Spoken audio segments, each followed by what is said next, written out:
Escuta só. Começou a algazarra, a sinfonia das cigarras. Canta mesmo. Se esgoela, que isso daí não vai terminar bem. Você deve conhecer a fábula da formiga e a cigarra.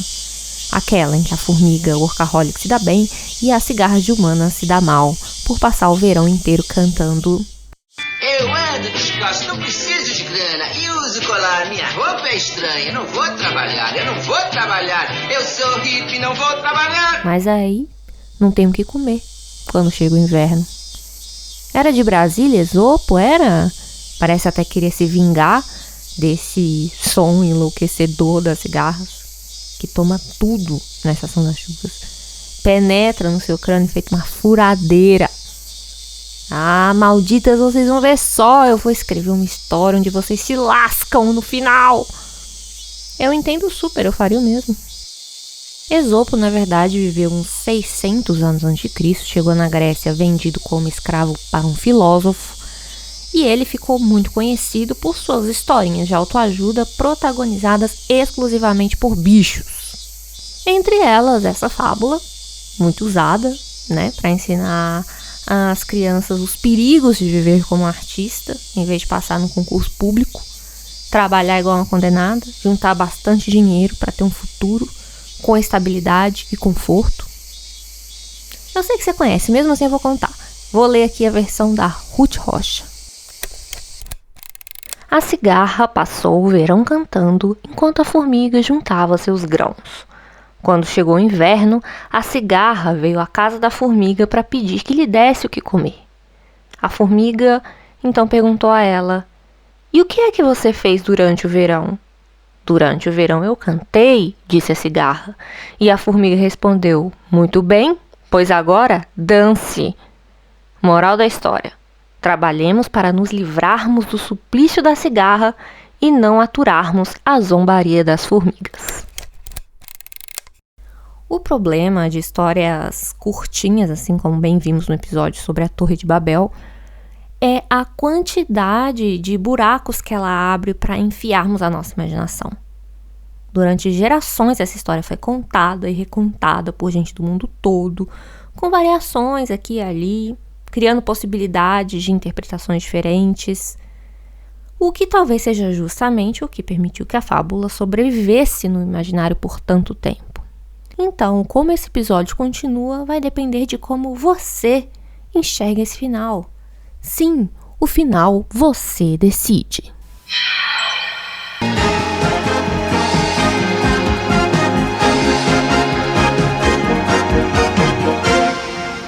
Se você acha que no final da história a formiga expulsa a cigarra e ela morre congelada e de fome, vá para o minuto 4 e 48 segundos. Se você acha que no final da história a formiga sugere que a cigarra trabalhe, dançando para o entretenimento da colônia no inverno, vá para o minuto 8 e 35 segundos. Não tem terceira via, você que lute para escolher. Ou você pode ouvir o episódio inteiro para irmos mais fundo nesse formigueiro de interpretações. Será que a cigarra é mesmo uma vagabunda que mereceu um final trágico e a formiga é mesmo uma neoliberalzinha safada, cruel e mesquinha? Será que conseguimos decifrar os sinais que esses insetos estão tentando nos transmitir com essa gritaria tão alta quanto a decolagem de um avião a jato, ou com ondas químicas silenciosas passadas de antena em antena? Qual questão de enorme importância pode estar escondida entre essas miudezas? Vem comigo ouvir o que essa vida de inseto pode ter a ver com a gente. Eu sou a Aline Valek e você está ouvindo Bobagens Imperdíveis.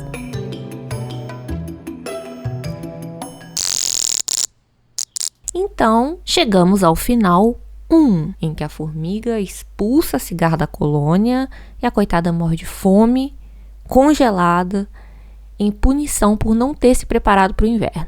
Muito bem, final mais trágico possível.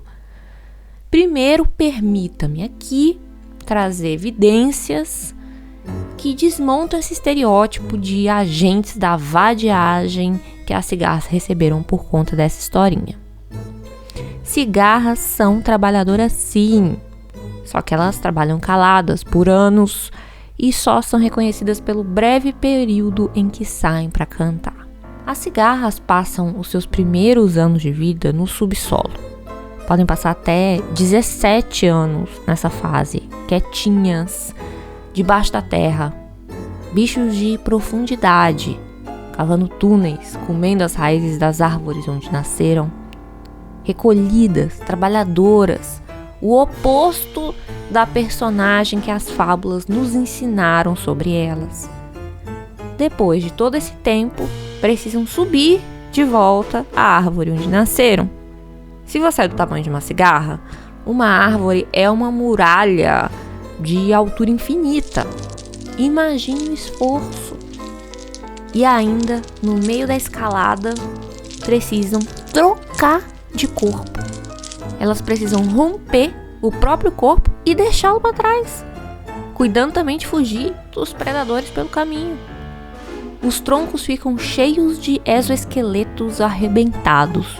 O cenário meio gótico, um cemitério de cascas vazias, parece vestígio de morte, mas é só uma perda necessária para elas continuarem crescendo. A fase em que cantam e chamam a atenção é breve, questão de semanas. Cumprem o trabalho de anunciar o início das chuvas, depois de um período de seca. O barulho faz as cigarras parecerem eternas, mas é justamente a sua brevidade que faz com que elas cantem tão alto. 120 decibéis, caras. Nem show de sertanejo chega nessa altura. Esse apelo desesperado tem um motivo. O tempo tá acabando. O auge artístico das cigarras passa rápido e se acaba no momento em que elas se reproduzem. Põem ovos e plau, morrem. Triste fim para um bicho que depois de passar anos debaixo da terra, vai viver só algumas semanas de boemia entoando uma única e estridente canção. Eu quero trepar!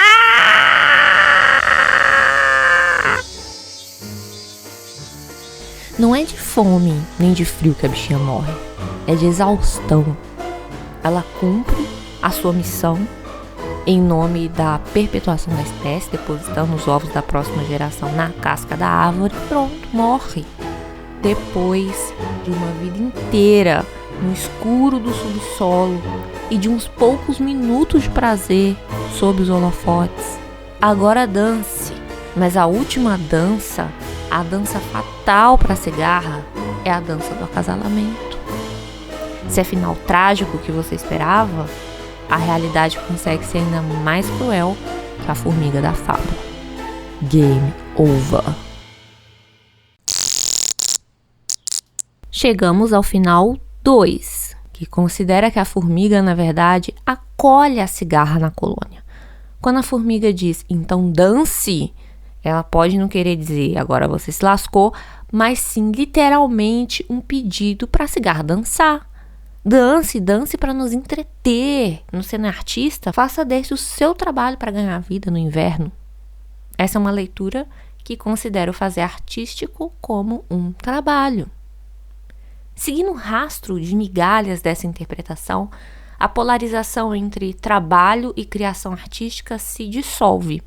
Deixa de ser uma questão Team Formiga versus Team Cigarra como personagens antagônicas. Elas podem ser dois lados de uma mesma coisa.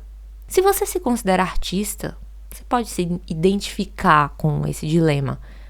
Será que o que eu faço é trabalho de verdade? Será que para ser considerado trabalho é preciso envolver sofrimento, um chefe escroto, condução lotada, burnout? Ou será que eu só sou artista de verdade se eu for muito vida louca, criar quando vier inspiração, não ter horários, me mover pelos aplausos, viver na boemia deixando o acaso me guiar até o próximo sucesso? A fábula pode ter uma mensagem para você, colega artista em crise. Artistas podem ser cigarras. Cantam, vivem livres para buscar inspiração, precisam se expressar, mas artistas também podem ser formigas. Levam a sério o que fazem, veem valor no trabalho e esforçam-se para produzir. Das várias interpretações que podemos tirar dessa história, uma possível de extrair é a de que não é preciso escolher entre uma coisa e outra. Podemos ser uma junção das duas. Ser uma formiga cigarra ou uma cigarra formiga. Formigas cigarras são artistas, mas trabalhadoras. Entendem que a sua produção depende de ciclos. Há tempos para trabalhar bastante e tempos para ficar de boas, criando livremente ou simplesmente descansando. O lado formiga serve para nos lembrar que depois de trabalhar muito, não há nada de errado em se recolher e esperar o inverno criativo passar. O lado cigarra também nos lembra que não dá para ficar em evidência o tempo inteiro. Há tempo para o canto, mas também tempo para se renovar e trocar de casca.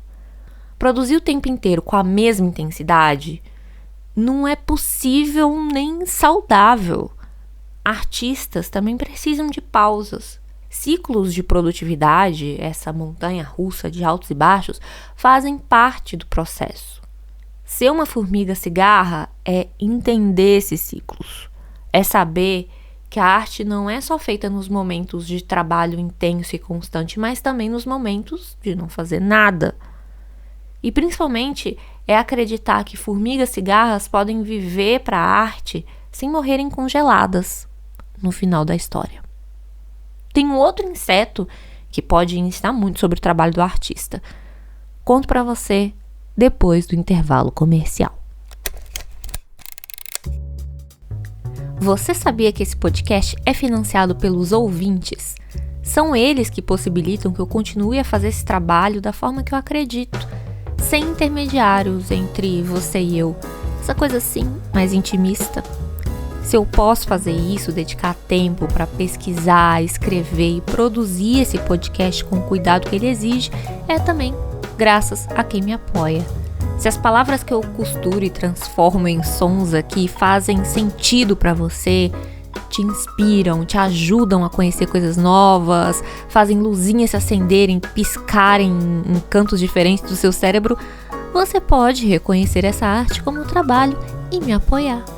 Você pode fazer um apoio mensal em apoia-se/Aline Valek, com o valor que quiser e pelo tempo que puder, e ainda vem para mais perto do meu processo. Se preferir fazer uma doação única de qualquer valor, você também pode. Os links estão na descrição do episódio. E essa operária da palavra que vos fala agradece de coração.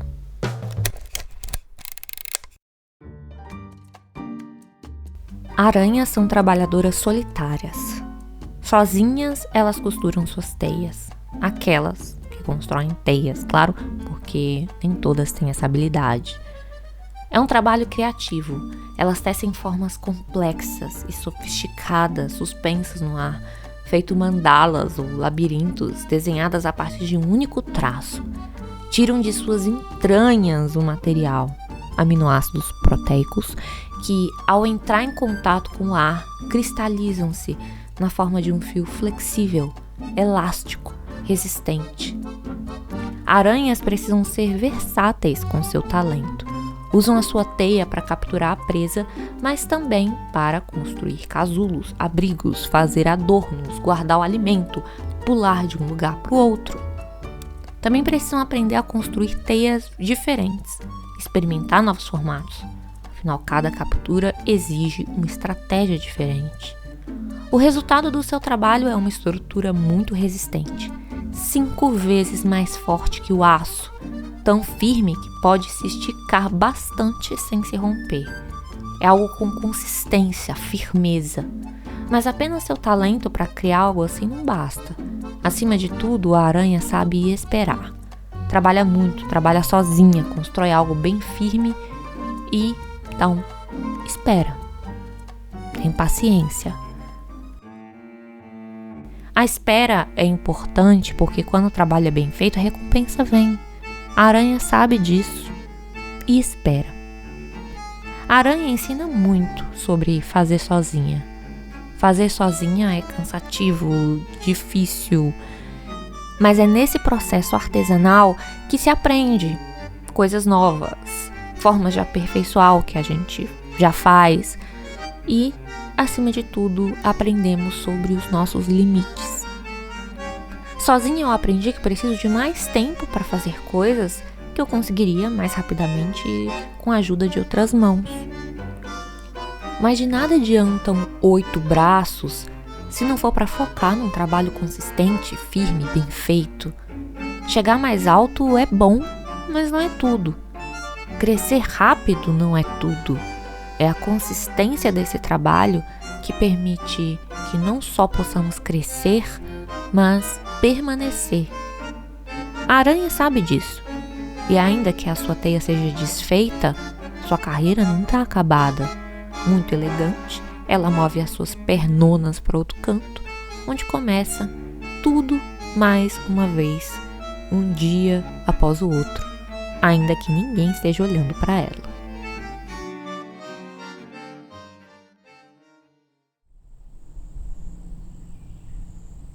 Ocupadas, robóticas. As formigas são esse símbolo de trabalhadoras incansáveis. Nas suas metrópoles subterrâneas, elas só têm espaço para pensar em trabalho, trabalho, trabalho. Mas veja a formiga minúscula. Pode observar sem medo de sermos notados. Para elas, somos gigantes, imperceptíveis, como deuses invisíveis para uma colônia de ateias. Embora, pensando bem, sejamos insignificantes do ponto de vista cósmico das criaturas de maior importância. Agachados, olhamos para a formiga em seu vai e vem exploratório e nos perguntamos: será que discutem sua existência nesse seu vocabulário químico? Será que pensam entre tarefas monótonas de subir e descer por túneis ilógicos? Raciocinam como indivíduos enquanto se emaranham em multidão? Será que suas cabeças de pixel produzem sonhos nanômetros? O que sonham as formigas, então? Sonham com um cheiro de verde? Com um gosto de terra? Tem sonhos de escavar? De construir? Ou os mais terríveis, os de se perder? Sonhos de formigueiros destruídos? De ondas incompreensíveis de feromônios? Sonham com milagres de açúcar que inesperadamente aparecem no caminho? Talvez seus sonhos não se distinguam da realidade, para que não se perturbem com o inexplicável. Assim podem se perder em trabalhos repetitivos e continuar a marchar na grama da tranquila ignorância de não se saberem tão pequenas. Ou será que sonham que são enormes, que dirigem carros, que vestem roupas? Será que sonham que se batem no trânsito, que marcham em passeatas ou correm atléticas no asfalto, ouvindo um podcast, ridículas, com medo da morte, enquanto seus pés esmagam formigas que são elas mesmas, operárias, quando resolvem sair de suas colônias para um piquenique numa manhã de sábado? Chegamos ao final 3. Que novidade, eu menti pra você. Sim, tinha o final 3. Esse em que a cigarra e a formiga começam a problematizar a lógica do trabalho no contexto da sociedade capitalista. A nossa época é, dizem, o século do trabalho. De fato, é o século da dor, da miséria e da corrupção.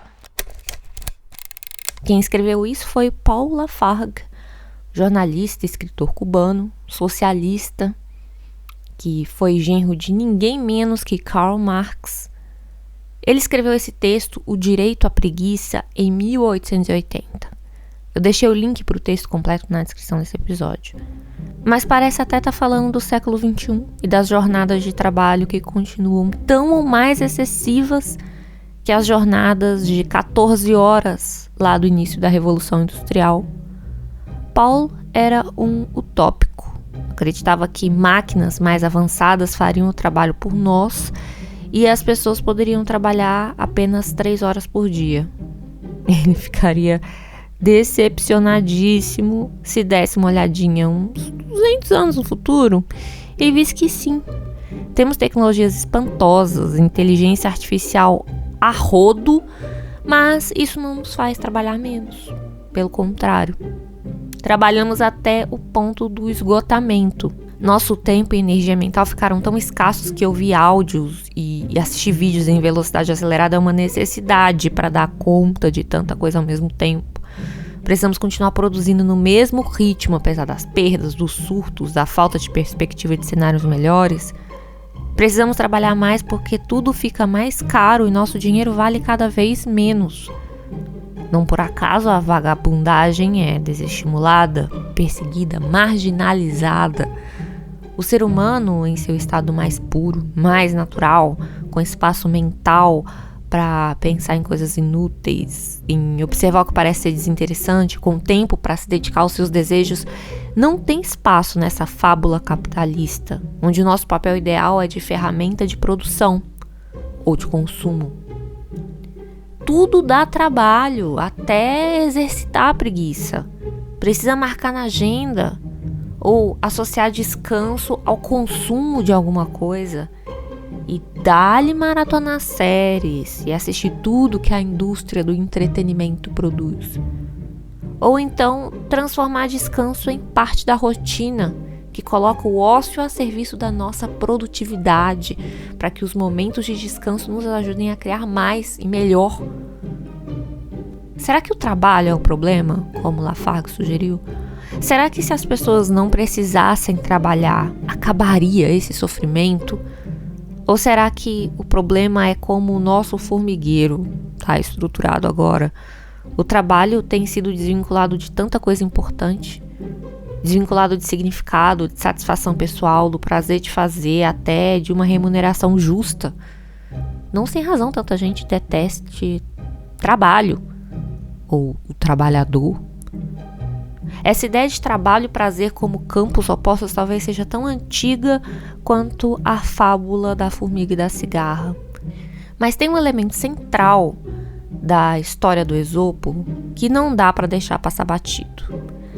A mudança das estações é que faz todo o plot twist acontecer. Essa mudança aponta para uma lição importante da natureza. Ela acontece em ciclos, que não existem perpétuos, eles se alternam. Verão, inverno, trabalho, descanso, contrair, relaxar. E que inconveniente isso para um sistema que exige que sejamos contínuos, que sejamos gráficos, com setas ascendentes, subindo mais e mais e mais e mais. Daí, pintar cigarras e formigas como inimigas, ou pintar o trabalho como algo que envolve sofrimento, um apêndice isolado da nossa vida, onde não há espaço para imaginação. Moral da história? Deixa para amanhã, hoje eu vou descansar. Um beijo, a gente se encontra em um próximo episódio. E lembre-se, jamais confie no narrador. Mas como trabalhador ele merece ser pago mesmo assim.